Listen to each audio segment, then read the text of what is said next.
Well, one team that is not here, the former Miss Pico, the Zenetics boat now, they are not here. Why?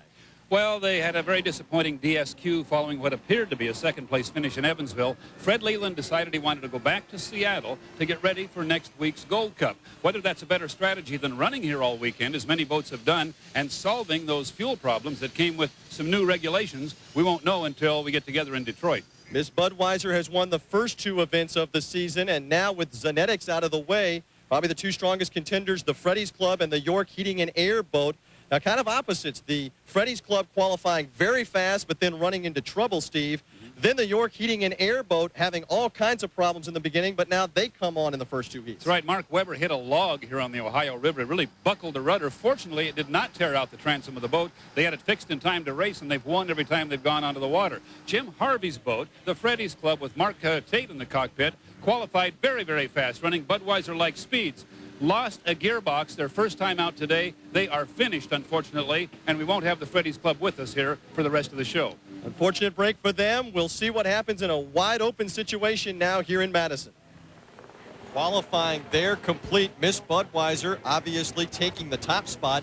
Even though the Freddy's Club does well, they are out before things ever begin. One of the big disappointments certainly for the weekend. That boat appeared to be in a position to challenge after qualifying very, very well. We will not see Mark Tate and the Freddy's Club in this event. You're looking at Heat 1A. Mark Webber in the York Heating and Air able to win with ease, so the crew able to bounce back from the problems with the rudder and recover. And there is the familiar red rocket, the Miss Budweiser, 2 for 2 so far this season. And Bernie Little's Big Red Machine takes first place for the 10th consecutive heat win of the season.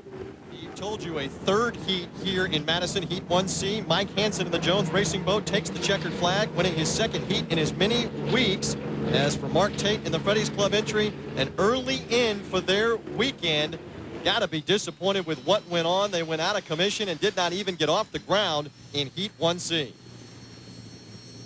As the boats formed up for the start of Heat 2A, they come down under the Madison-Milton, Kentucky bridge, and Miss Budweiser does not have lane 1. Ken Muscatel does in the Miss Free Eye.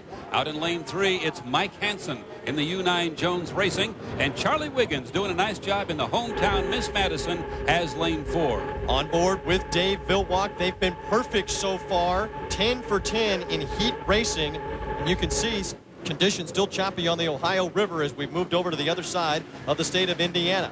O'Toole's eye in the sky showing us Dave Vilwalk opening up that lead on the Jones Racing boat. Dr. Ken Muscatel in the Miss Free Eye in third, and on board, as we mentioned there, you can see the choppy conditions as he approaches on that back straightaway, the Madison-Milton Bridge. The only place on the circuit where the boats race under a bridge. This is the 50th annual event here in Madison. A lot of history on this race course. For Dave Vilwalk trying to keep the perfect streak alive. At this point, you can see him widening out his lead. Not much of a challenge here in Heat 2A. Comes around that turn, and then again another long straightaway. As we mentioned in the open, a different course setup.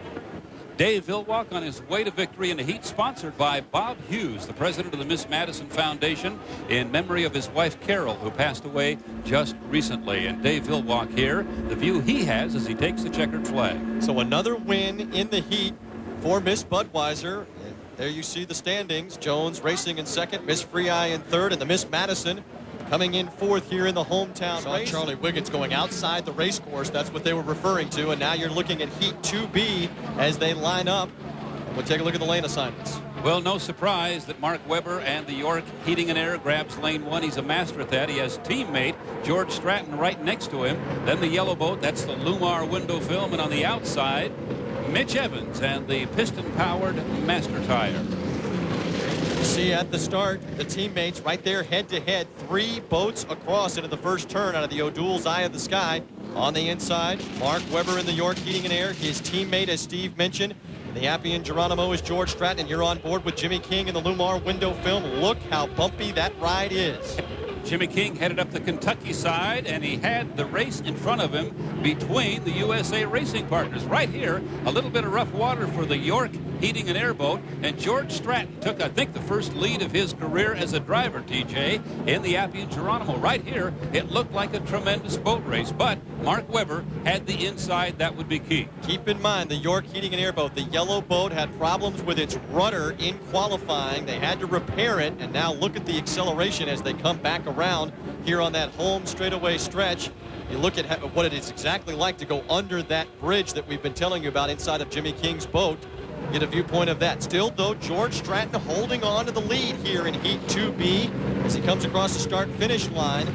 One more lap to go in this heat, and George Stratton and the Appian Geronimo looking good against their teammates there in the yellow, the York Heating and Air. But now you see the advantage of being on the inside. Stratton leaving perhaps a little more room than he should have for his teammate Mark Webber. Once again, the view out the window of the Lumar with the race up in front of him, and at this point, we had a real close race for first place. Notice how much he's bouncing around and how much that rooster tail can be a problem when you're trailing. Okay, now Mark Webber down low inside trying to overtake his teammate George Stratton. These two guys battling it out. George Stratton looking for the win here in the heat at Evansville, Heat 2B, as they head around for that final turn, and they'll come down again a long straightaway, almost like a drag race here, Steve. But a little bit of a hop right there, a little bit of crabbing, they call it, as the Appian got sideways.